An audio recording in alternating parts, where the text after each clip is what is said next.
Okay, good afternoon. Can you hear me?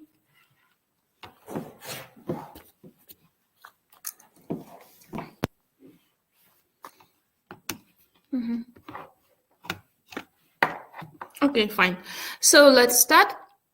Today our lecture will be dedicated to functional anatomy of male and female reproductive organs. I think most of the groups have already had these practical classes last week, and they will have this week. So today we'll have a small summary of both of these topics. So regarding embryogenesis, we actually have already said at the previous lecture, and we said that organs of urogenital apparatus have a common origin, so all of them are derived from the intermediate mesoderm. And at the previous lecture, we said that there are three stages of kidney development. It is pronephros, mesonephros, and metanephros. And after mesonephros degenerates, mesonephric duct stays, yes, and close to it, near it, paramesonephric duct is formed. And these two ducts, paramesonephric, that is Mullerian duct, and mesonephric duct, Wolffian duct, give origin to genital organs. We have said about it at the previous lecture. We'll just make a small revision. So Wolffian duct, that is red, yes, here you can see it is red, gives origin mainly to male reproductive organs. So in males, Wolffian duct stays and Mullerian duct doesn't develop much. So Wolffian duct in males gives origin to most of male reproductive organs. They are ductus deferens and epididymis, appendix testis, and rete testis. And so here you can see seminal vesicles also originate from Wolffian duct. In females, Wolffian duct forms just some vestigial organs, which are epiofferent and paraofferent. Mullerian duct, vice versa, undergoes a great development in females. So in females, it gives origin to uterine tubes and uterus and vagina. But in males, it forms only appendix epididymis. That is a vestigial organ, and it is located close to the head of epididymis. So we'll start with male reproductive system. Here you can see overview of male reproductive system. So actually, it consists of glands which produce different components of semen, like for example testes, they form sperm cells, then seminal vesicles, they form some liquid component of semen as well as prostate, and all the other organs, they are hollow organs which provide transportation of semen inside the male body, and after that from the male body to the female reproductive tract. So here you can see first, let's start with internal. Internal male reproductive organs are testes, epididymis, vas deferens, seminal vesicles, prostate, bulbourethral gland, and also male urethra, that is at the same time performs functions of urinary and also reproductive system. And there are only two external male reproductive organs. They are scrotum and penis. Sorry, I forgot to tell you that there is also ejaculatory duct, yes, that is formed at the junction of excretory duct of seminal vesicles and vas deferens. So we will talk about all of these organs one by one, step by step. And so we'll start with testis, a testicle. In Latin it is testis. In Greek there are two names, orchis or didymis. So it is gland of mixed secretion or dual function gland. So it performs exocrine and endocrine functions. So it is paired and it is situated in scrotum, and left testicle is lower than the right one. So at the practical classes, we discussed some theories of the origin of the reason of such a fact. Not just we have to memorize it. In most cases, left testis is lower than the right one. Here you can see some syntropy of the testis, so we'll discuss it later. So first, yes, let's start with function of testis. It is gland of mixed secretion, and as an exocrine gland, it produces sperm cells. Sperm cells are male sex cells which are required for fertilization of the ovum, that is female sex cell, for the formation of zygote. And endocrine function of testis is secretion of androgens, testosterone. Testosterone is one type of the androgens. Yes, in case of kidneys, yes, right kidney is lower than the left, and for the testes, it's vice versa, like left testis is lower. Okay, so why do males actually need testosterone? There are many effects of testosterone. So for the skin, we can say it stimulates hair growth. That's why males in most cases have more hairs than females, yes, and they grow in those places where there are no hairs in women, like in the face, for example. And also it affects collagen growth. And certainly it affects sexual function like sperm production, erection, growth of prostate gland, and muscles. It affects muscle growth. I want to draw your attention at this. So testosterone also improves memory function. That's why next time, before telling me or all the other teachers that you forgot something, better think twice or check your testosterone level. Okay. So yes, let's talk about external structure. Here we can see the testis. This one is a left one, I guess. Yes, this one is left. So look, the external structure of testis is very simple. There are two surfaces, that is lateral and medial. Lateral surface is more convex and medial surface is flattened. There are two borders, anterior border, margo anterior, and posterior border, margo posterior. And at the posterior border, there is epididymis. There is body of epididymis. There are two poles, superior pole and inferior pole, extremitus superior and extremitus inferior. So head of epididymis is located at the superior pole. So it's very easy to identify. We also can say when here we cannot see another surface, that's why I cannot tell you exactly if this is right or left, but I think this one is left. Here we can see a testis without coverings. If we would see a visceral layer of tunica vaginalis, we would see that at the lateral surface of the testis, between testis and epididymis, there is a fold of visceral layer of tunica vaginalis that is known as sinus of testis. That's how we can easily identify lateral surface from medial one. So in the internal structure, we can see that at the posterior margin of testis, there is rete testis. Rete, if to translate it from Latin, will be network, yes, or we can also call it as mediastinum. And anteriorly, in the middle and in the anterior side, we can see numerous tubules. They are convoluted seminiferous tubules. Here we can see them, where spermatogenesis takes place. Convoluted seminiferous tubules continue to straight seminiferous tubules. Straight seminiferous tubules go to the rete testis, and from the rete testis, efferent ducts lead to the head of epididymis. And after that, to the duct of epididymis, and from the duct of epididymis to the initial part of vas deferens, that is scrotal part. Okay, so let's start with seminiferous tubules.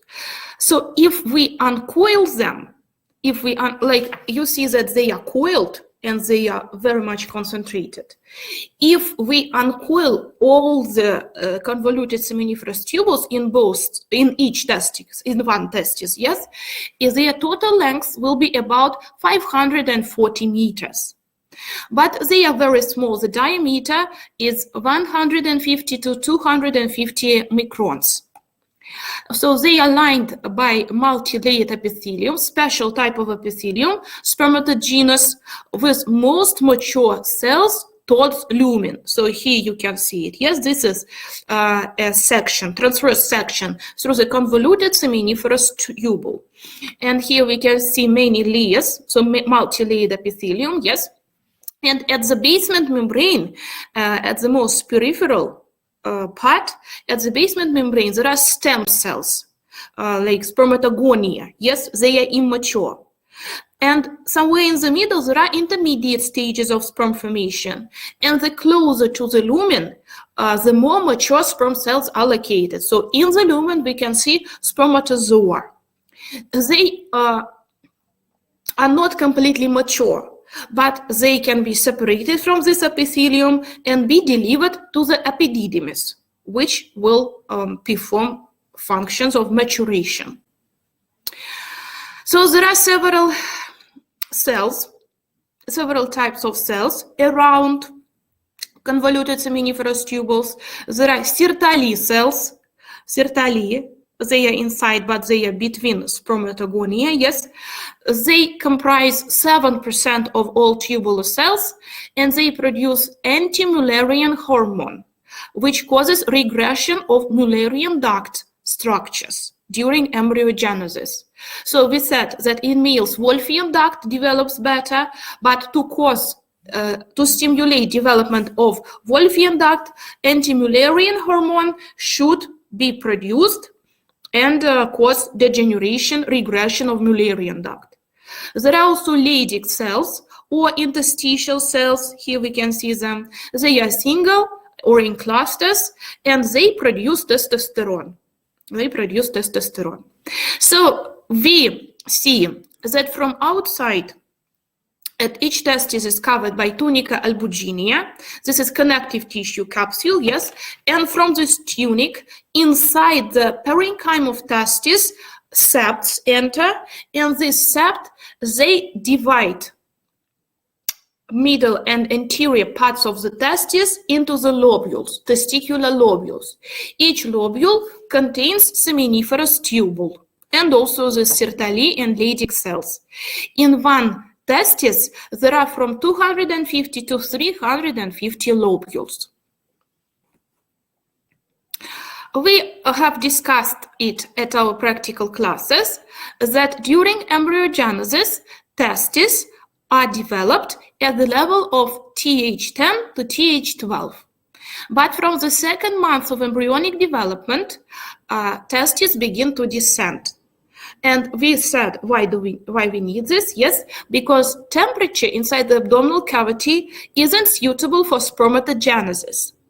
To provide spermatogenesis, it should be 1 or 2 degrees lower than intra-abdominal temperature. That's why by the moment of birth, it should descend into scrotum. So at the 3rd month, testes reach iliac fossa. Then from the 4th to the 6th month, they come up to the deep inguinal ring. So we know, yes, that descent of testis passes through the inguinal canal. At the 7th month, it is located inside the inguinal canal. Then on the 8th month, in the superficial inguinal ring. And on the 9th month, it should descend into scrotum. The condition when one or both testicles fail to reach scrotum before birth is known as cryptorchidism. This condition is dangerous by an infertility, male infertility or sterility in future. So the condition when male finally will not produce sperm cells for fertilization of the ovum, so he will never have children. Yes, so that's why such a condition requires treatment.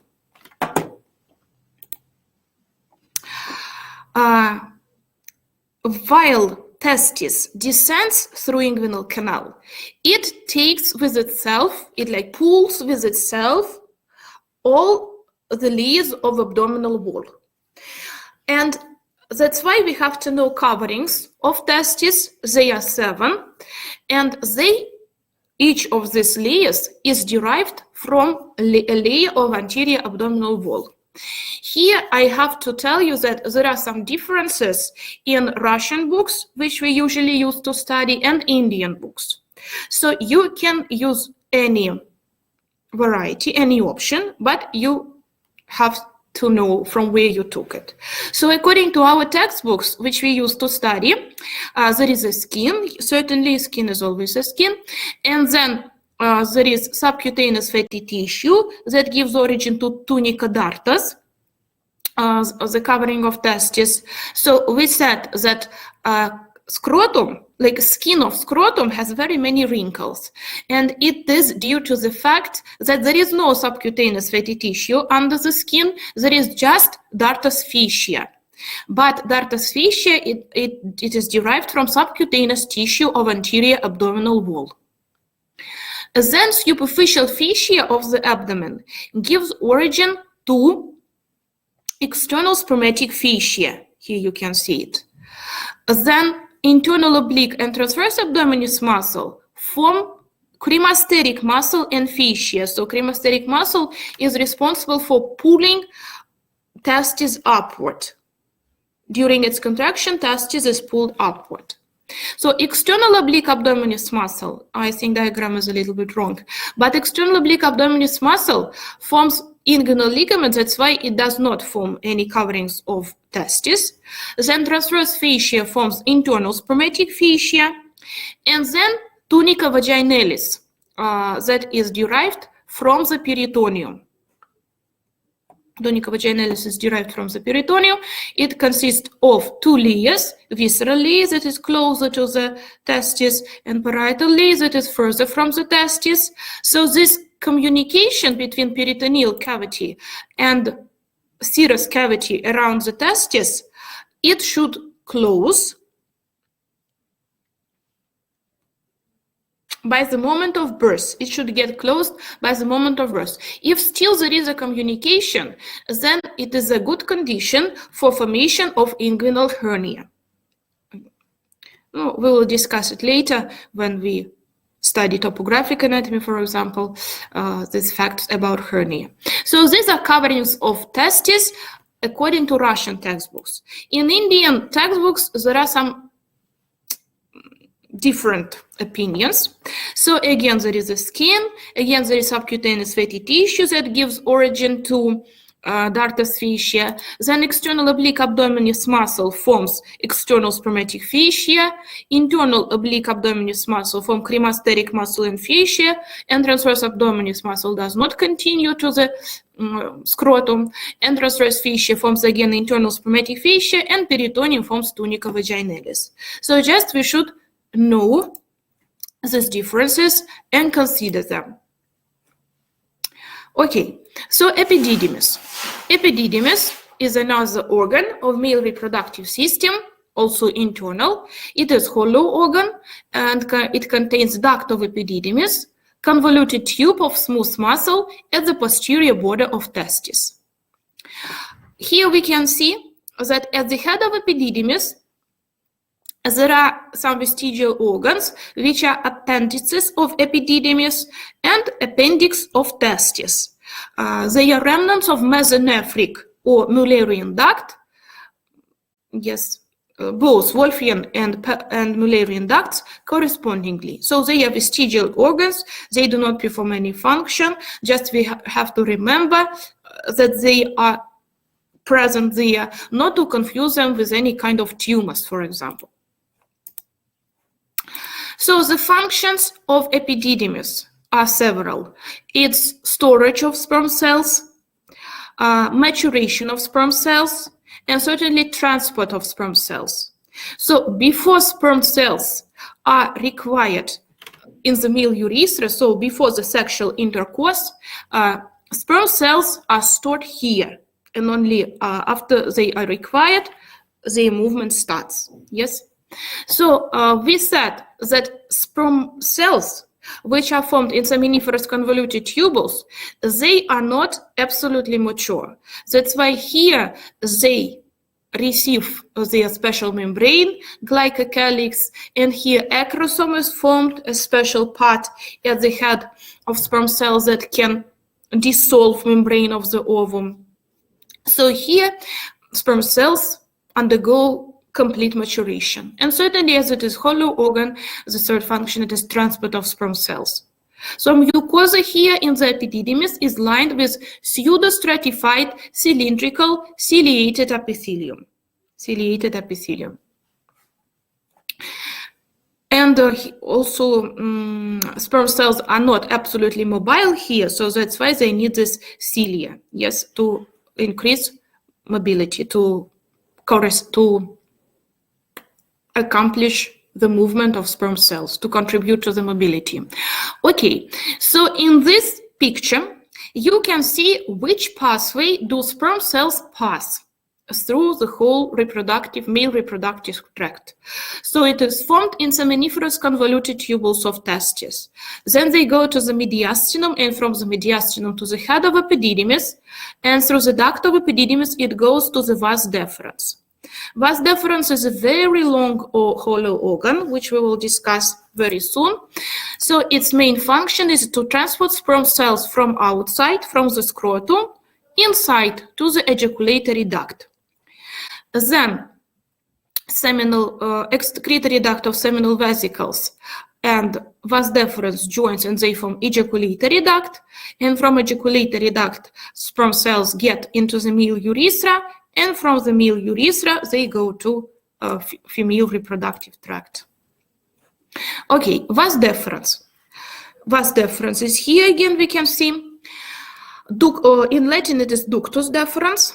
So there are 4 parts according to the topography. There are 4 parts in vas deferens. There is testicular part or scrotal part, it is the same, which lasts from inferior pole of testis to the superior pole of testis. This is testicular part.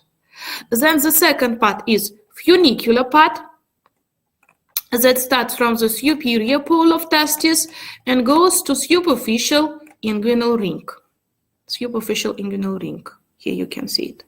Then inguinal part, it passes inside inguinal canal. So from superficial to the deep inguinal rings. Yes, here we can see it. Yes. Okay, so this one is funicular part, yes. Then this one is inguinal part. And the last part, it is pelvic part, that is from deep inguinal ring to the ejaculatory duct. So the longest part is pelvic. And distal part of pelvic part, it is ampulla. A dilation of the pelvic part of vas deferens, it is ampulla. It is located right before the junction with excretory duct of seminal vesicles, right before the formation of ejaculatory duct.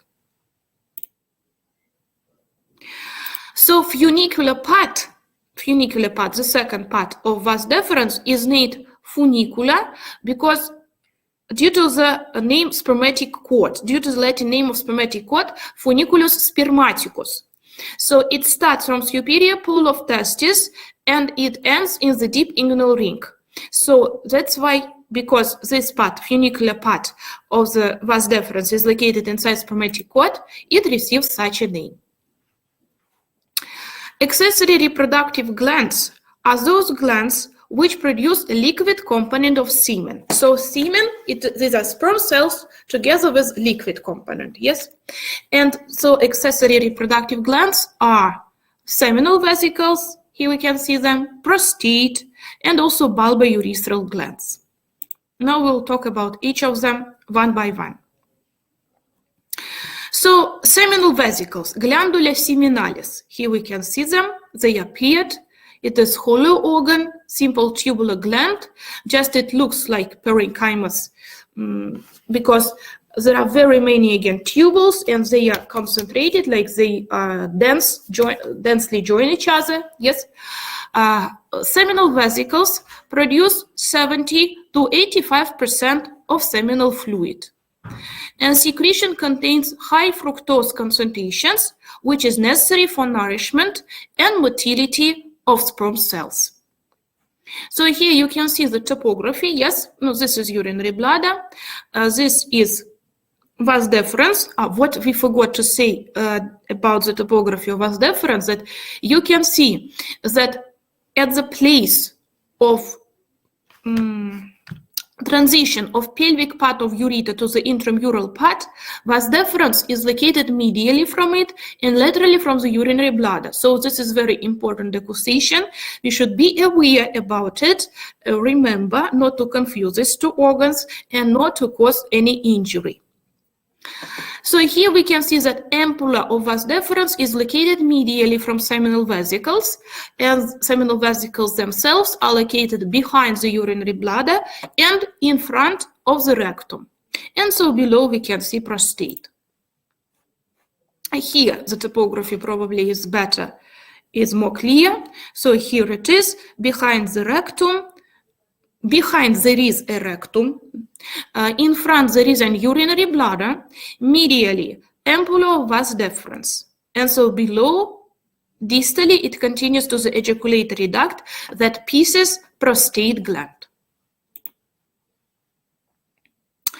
Ejaculatory duct, here we can see it. Ductus ejaculatorius, result of junction of ampulla of vas deferens with excretory duct of seminal vesicle. Its length is about 2 centimeters and it passes through the prostate.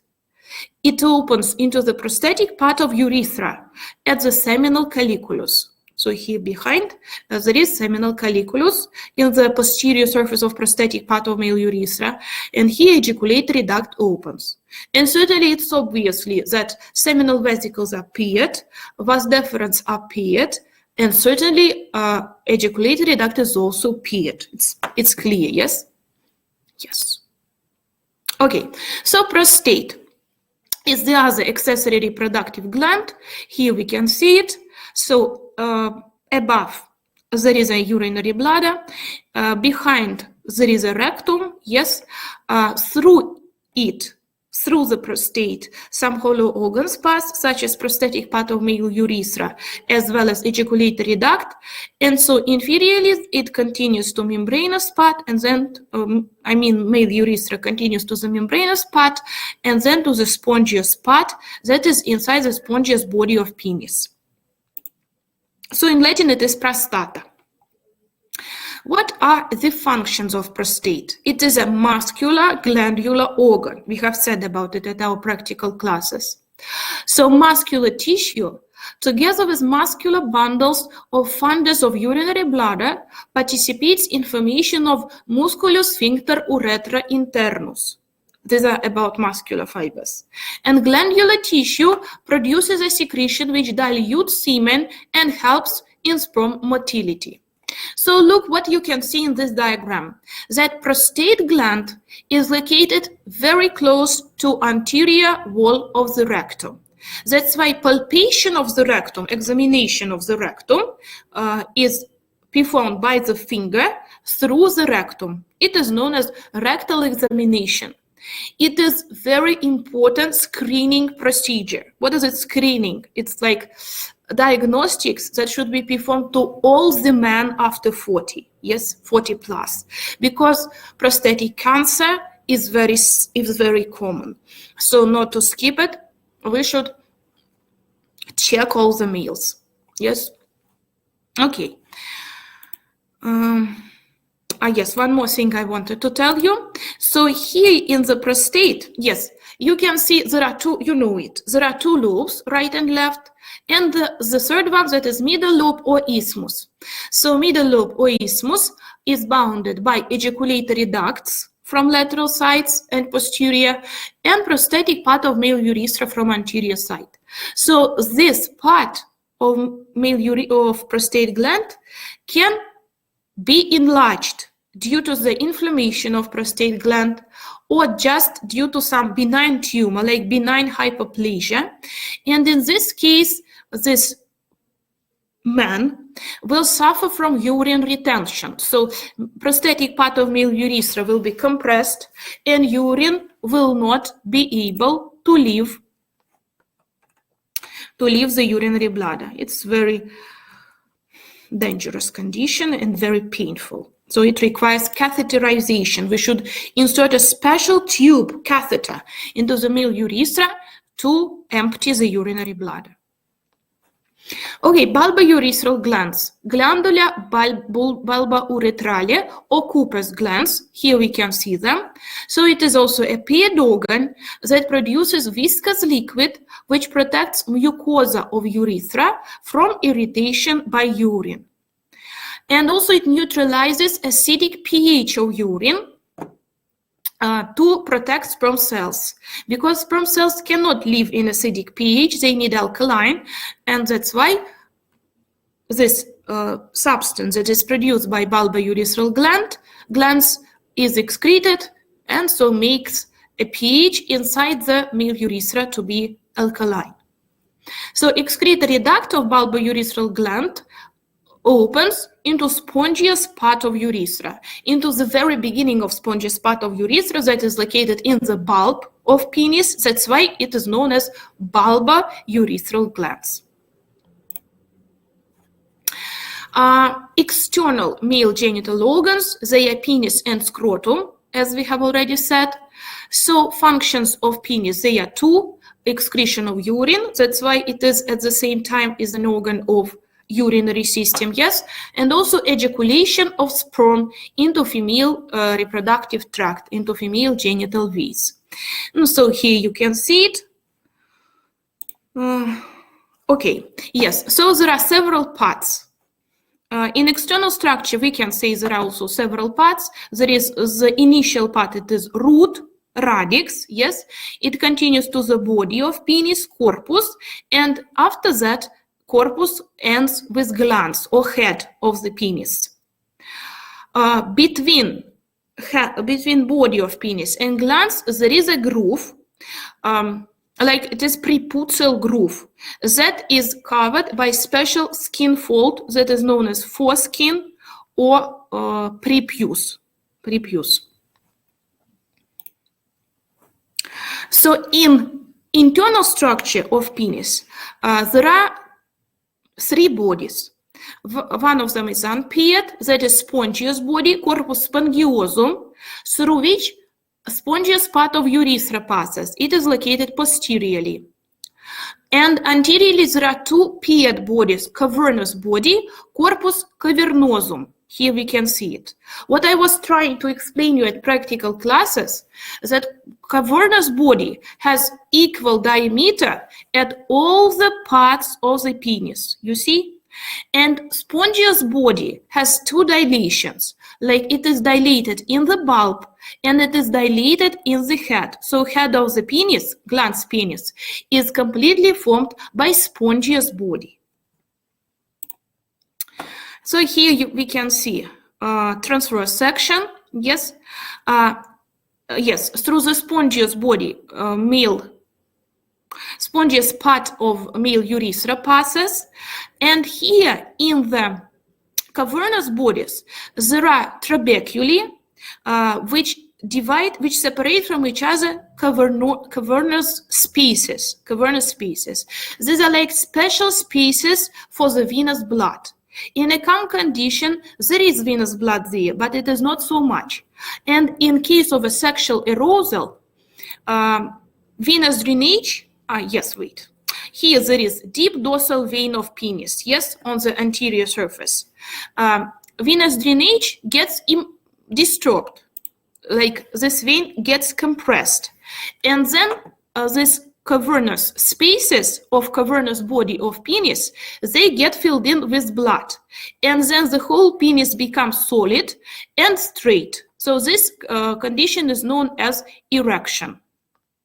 Actually, if you can see, in spongious body, there are also these cavernous spaces, but not as many as in the cavernous bodies. No, certainly it's clear, yes, that this condition is required for the penis to enter female reproductive tract, so to enter the vagina. Okay, no, so about scrotum, we understood, yes, that scrotum, it is a common covering for both testes, and actually not all the seven coverings of testes, they form scrotum. Scrotum, it is just skin and dartos fascia, and skin is a common for both testes, but dartos fascia forms septum of scrotum that separates one testis from another. Now female reproductive organs, here we can see them. In female reproductive organs, also internal and external organs are distinguished. Internal organs are the ovaries, and then uterine tubes, uterus, and vagina, and also there are vestigial organs, as we have already said, epiophoran and perophoran, and external female reproductive organs, they are vestibule of vagina and major pudendal lips, labii pudendi majoris, and minor pudendal lips, labii pudendi minoris, so clitoris, and also Bartholin's gland. Not only Bartholin's, vestibular glands, they can be minor and major vestibular gland, it is Bartholin's gland. So here you can see a sagittal section of the pelvis, of the female pelvis with internal organs, yes? So here, just to remind you, you can see that peritoneum in females, in pelvic cavity of females, forms two pouches. The first one is between urinary bladder and uterus. It is vesica-uterine pouch. And the second one that is between rectum and uterus, it is recto-uterine pouch or Douglas pouch, and it is deeper. And due to the gravity, all the liquid, it is accumulated. If there is a liquid in peritoneal cavity, actually it is always present, yes, but in a small amount. So any liquid will be accumulated, first of all, in this Douglas pouch. So we will start with ovary. Ovary, in Latin it is ovarium, in Greek ophoran. So here you can see them. These are just like testes in males, mixed glands of mixed secretion. So here you can see that they are located laterally from the uterus, yes, and below the uterine tubes, as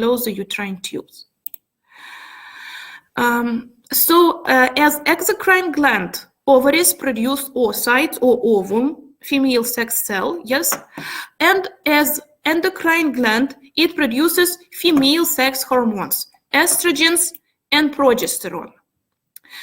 So here I tried to demonstrate, to show you functions of estrogens and progesterone, and they are antagonists in some cases. In some cases they are synergists, so they perform the same action.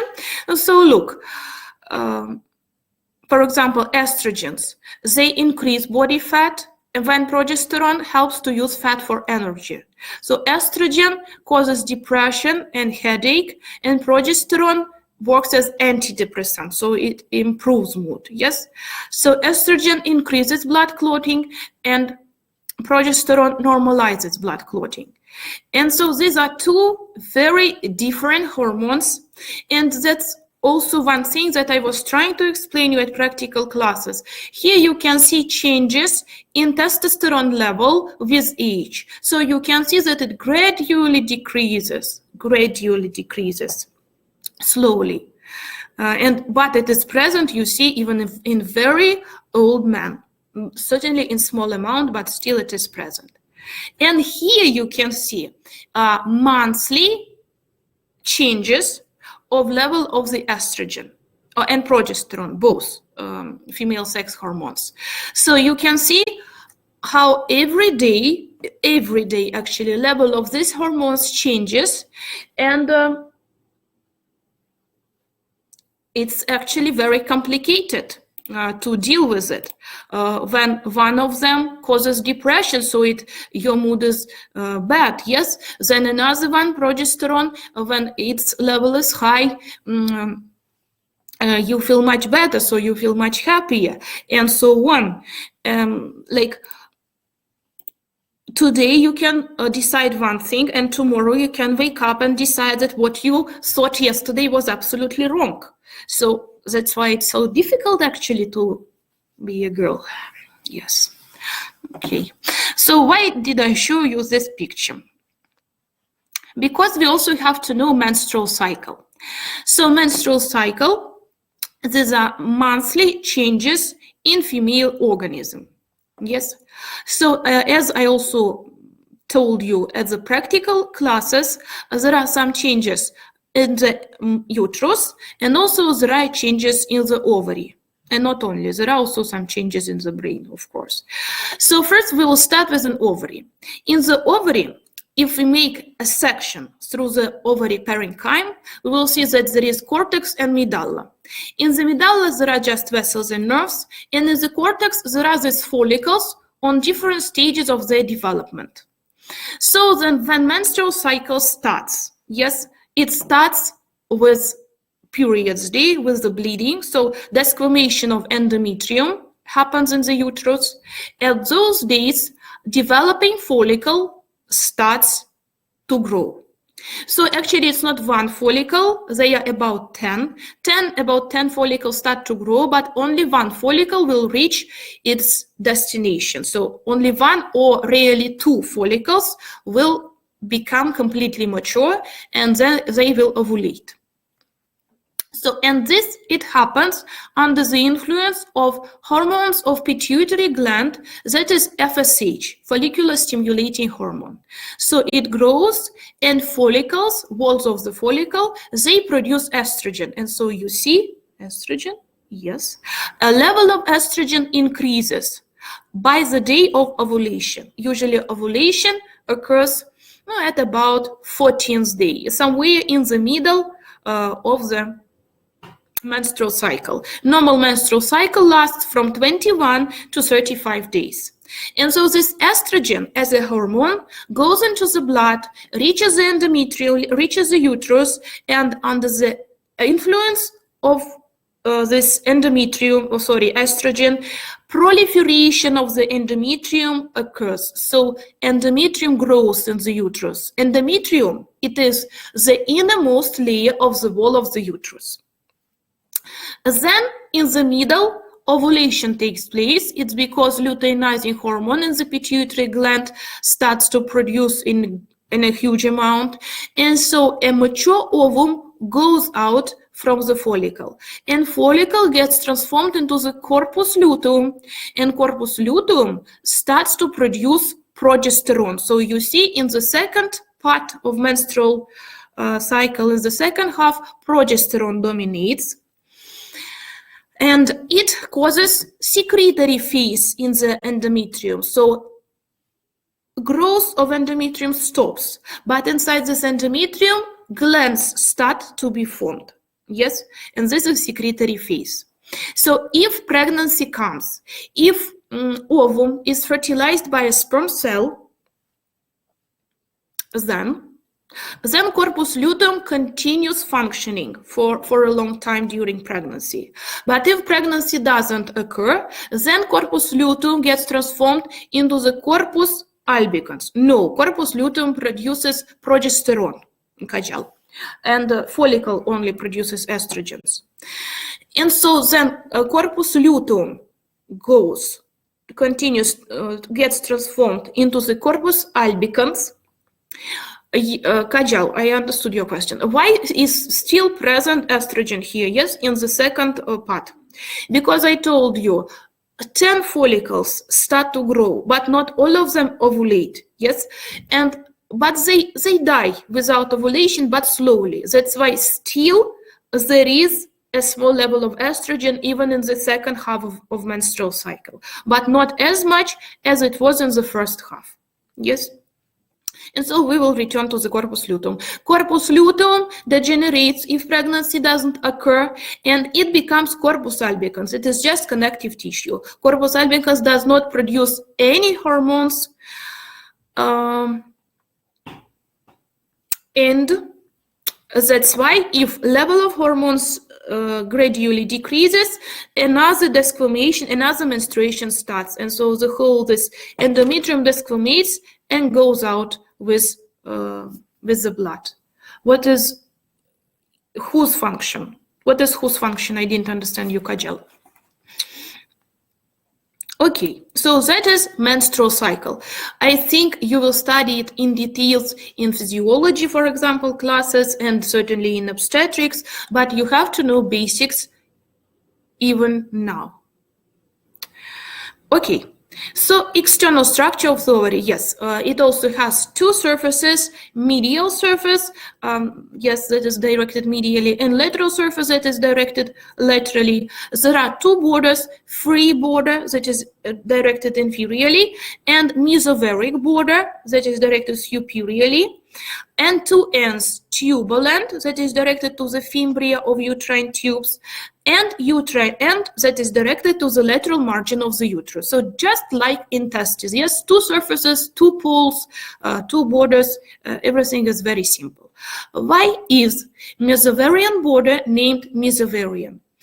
Because ovary is located at the posterior layer of broad ligament. This is broad ligament. Broad ligament, it is double layer of peritoneum that is located laterally from the uterus. When we studied peritoneum, we said that there is the only organ that is located inside peritoneal cavity. And here it is. It is the ovary. It is not covered by peritoneum because we now understood, yes? During ovulation, surface of ovary gets ruptured and ovum should go out from the ovary to be caught by fimbria of uterine tube. If ovary would be covered by peritoneum, then ovum would stuck between the parenchyma of ovary and peritoneum. That's why it is not covered. It is covered only by a single layer of embryonic epithelium. But here at the mesovarian border, at the region of hilum of the ovary, two layers of peritoneum are attached to its mesovarian border, because between these two layers, first of all, for the fixation, and the second thing that between these two layers, vessels and nerves enter the hilum of the ovary. So, and these two layers of peritoneum are known as mesovarium.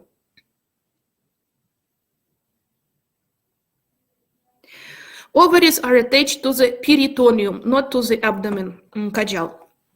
Okay, so there are two more ligaments which which accomplish fixation of the ovary. It is ligament proper ovarian ligament, ligamentum ovari proprium, that attaches uterine end of the ovary to the lateral margin of uterus, and there is suspensory ligament that starts from the tubal end of the ovary and it is attached to the lateral wall of the pelvis. So these three structures, mesovarium and proper ovarian ligament and suspensory ovarian ligament, these are fixation apparatus of the ovary. You have to remember, before removal of the ovary, we should dissect the three structures during surgery of removal of the ovary.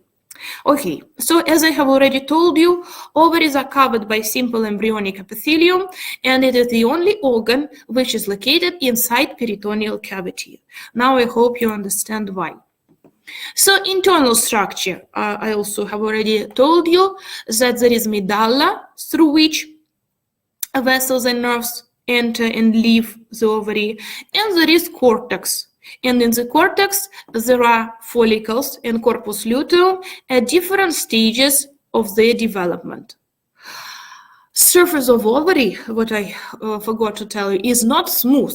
Actually, it resembles surface of the brain because there are very many scars. Like these are scars, these are like traces of ovulation. Yes.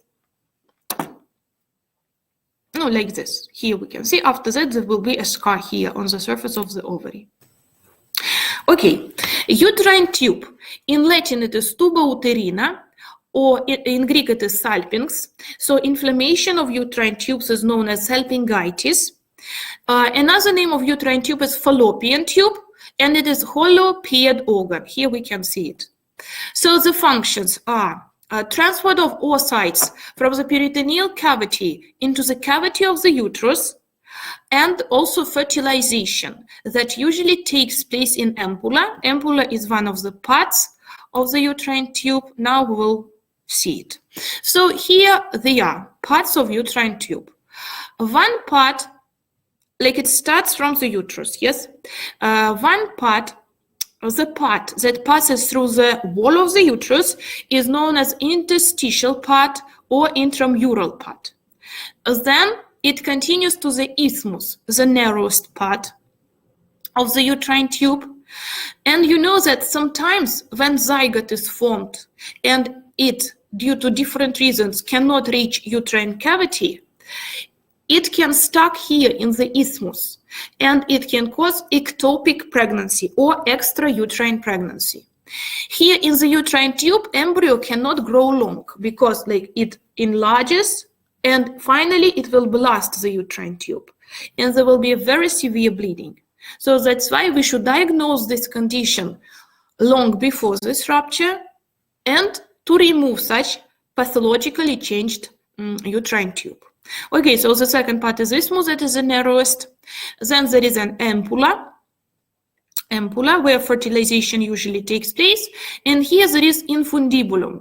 Infundibulum ends with fimbria. So these hair-like structures, they are fimbria. The longest fimbria is ovarian fimbria, fimbria ovarica, that is attached to the tubal end of the ovary. And so the fimbria, they vibrate towards the entrance of uterine tube and they catch the ovum and they start to move it along the uterine tube towards the uterine cavity. So here in this diagram, yes, you can see ectopic pregnancy, a very dangerous, life-threatening condition in gynecology. Yes.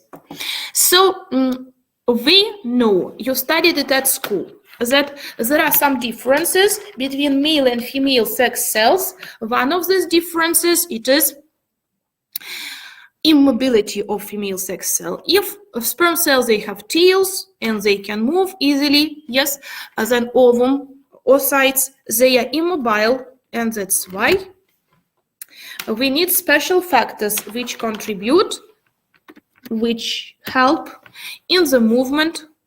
What's happened? Which help in the movement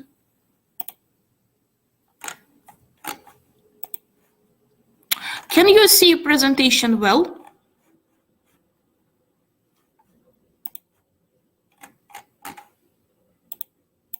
Can you hear me? Ah, you can, because for me it was displaced.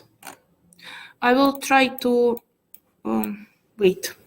I will try to do something.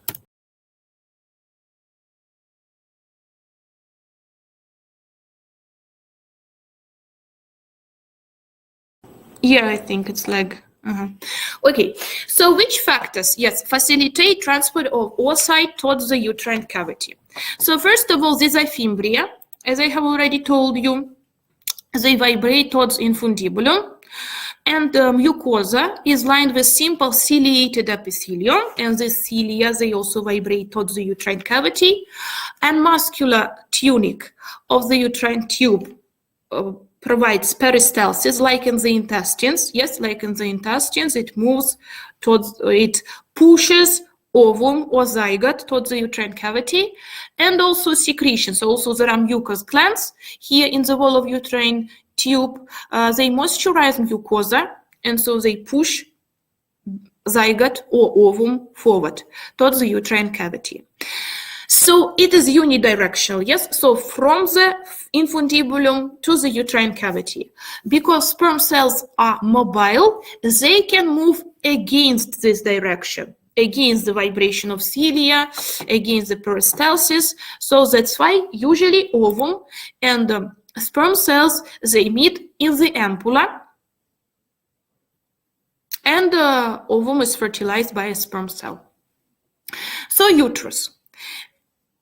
Yes, what I forgot to tell you, that uterine tube is intraperitoneal organ.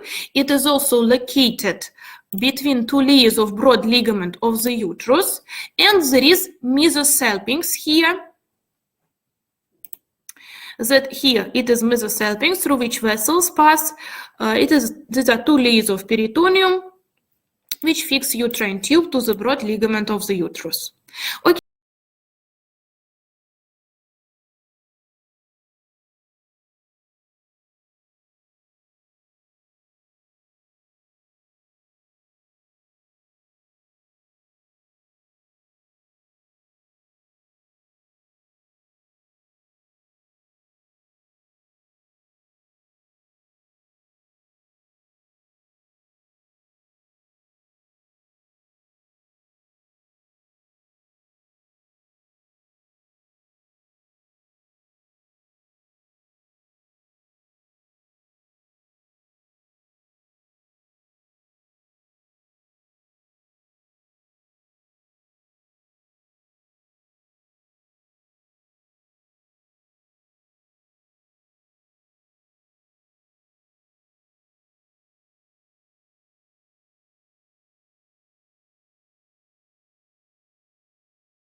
uterus. In Greek it is hystera or metra. There are two Greek names for uterus. It serves as a site for implantation for a fertilized egg and to support embryo and fetus throughout its development during pregnancy. Without the pregnancy, endometrium grows inside, yes, so it provides menstrual function. So it is unpaired hollow muscular organ. And as it is hollow, we have to know walls, yes, layers of the walls. The innermost layer is endometrium. It is mucosa, so it is mucous lining, but here it has a special name, endometrium. Then muscular layer outside from the endometrium, muscular layer is known as myometrium, because myo means muscle. Yes, myology means a part of anatomy that studies muscle. Then outside from myometrium, there is perimetrium. It is formed by peritoneum. Uterus is located mesoperitoneally. So actually all the parts of the uterus are covered by peritoneum except this part of the cervix that is known as vaginal portion of cervix, that part which that we can see from the vaginal side. It is not covered. All the other sides are covered, so it is mesoperitoneal. And also laterally to the uterus, between two layers of broad ligament. So look, peritoneum that covers uterus certainly continues laterally, and laterally a peritoneum that covers anterior surface of uterus and that one that covers posterior surface, they join each other and they form broad ligament of the uterus, ligamentum lata uteri, which is formed by double layer of peritoneum. Between these two layers, uterine tubes are also located. And also certainly we can see vessels and nerves pass here, yes? And also fatty tissue, especially fatty tissue is well developed laterally from the uterus at the lateral margins. And this fatty tissue has a special pelvic cavity. So these are cardinal ligaments. 4 ligaments serve for the fixation of uterus. During hysterectomy, a surgery of removal of the uterus, we have to dissect all of them. And after that, uterus will be free. Position of the uterus. We also have discussed it at our practical classes. Versio and flexio are distinguished. During gynecological examination, we should always say what is versio and what is flexio of the uterus. So versio, it is a direction of fundus of an uterus. It can be anteriorly, anteversio, it can be posteriorly, retroversio, yes, and so on. Flexio is an angle between cervix and body of the uterus. Here, this is flexio. It again can be anteflexio when the angle is opened anteriorly, and anteflexio when the angle is opened anteriorly, and retroflexio when organ is opened posteriorly. In normal cases, it should be anteversio and anteflexio, like it is shown in this diagram. But there are some pathological cases, yes? Like it can be retroversio, here you can see, when fundus of the uterus is directed posteriorly. It can be hyperanteflexio when fundus is directed too much anteriorly and it even compresses urinary bladder with it. It can be retroflexio, yes, when not only fundus is directed posteriorly, but also angle between cervix and body is also open posteriorly. These positions happen in case of some pathological processes. Also, we can deal with dextra or sinistra position when uterus is declined to the right or to the left. It is also due to some tumors maybe, or maybe due to some adhesions. So this thing we will study when we study pathology, yes, in the other years. For now, for normal anatomy, we have to know that normal position it is anteversio and anteflexio. Vagina. Vagina, in Greek it is vagina also, in Latin vagina, and in Greek it is kolpos. It is hollow muscular organ and it serves for pathway of menstrual blood during menstruation, and it serves as copulatory organ, so during sexual intercourse, yes, and it serves as a part of birth canal during labor, so fetus also passes through it during normal labor. Yes, so here we can see it. Yes, this is vagina. At the superior point of the vagina, there is vaginal portion of cervix, and in front, let's say first, behind it, there is a rectum, here we can see, yes, and in front of superior 1/3 of vagina, there is a fundus of urinary bladder, and in front of middle and inferior 1/3, there is urethra, female urethra. And inferiorly, vagina continues to vestibule of vagina, and the boundary between these two structures, it is hymen, like a fold, mucous fold that closes outlet from the vagina.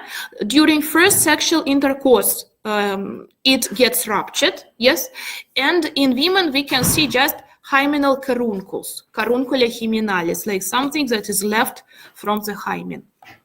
Here you can see this is like hymen. Then vulva. It is external female reproductive organ, like it consists of like vestibule, yes, of vagina, and it is bounded by minor pudendal lips, here they are, and then major pudendal lips, and anteriorly there is clitoris, that is homologous structure of a penis in males. Yes, it has the same structure. It also has cavernous body and spongious body. Female urethra, we have said about it at the previous lecture, yes, that it is wider and shorter.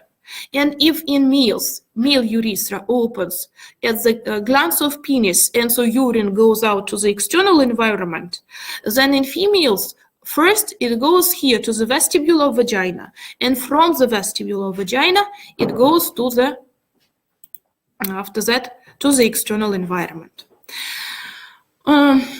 So actually, that is all I wanted to tell you today. Do you have any questions?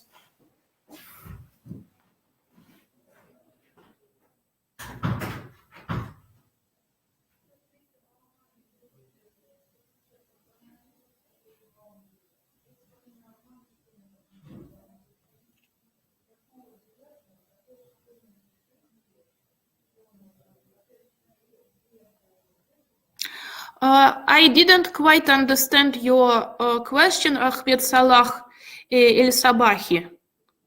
After every lecture, I usually send PDF with this lecture to the chat and VK.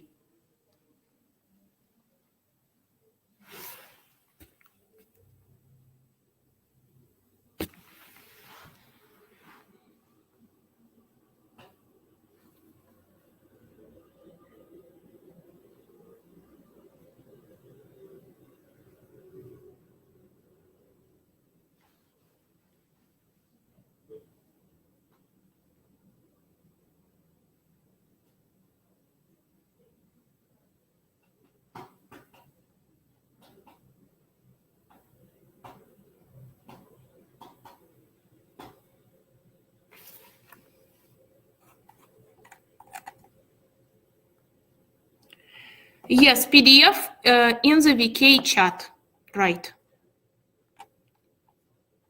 You can ask your group mates, probably they will be able to help you with this. Every time we upload PDFs into the VK chat.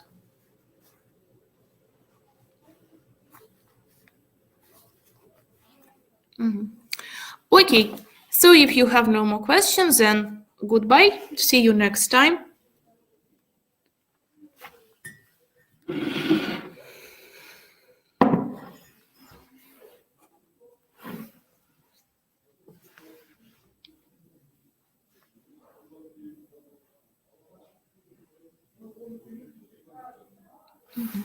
Okay, so goodbye.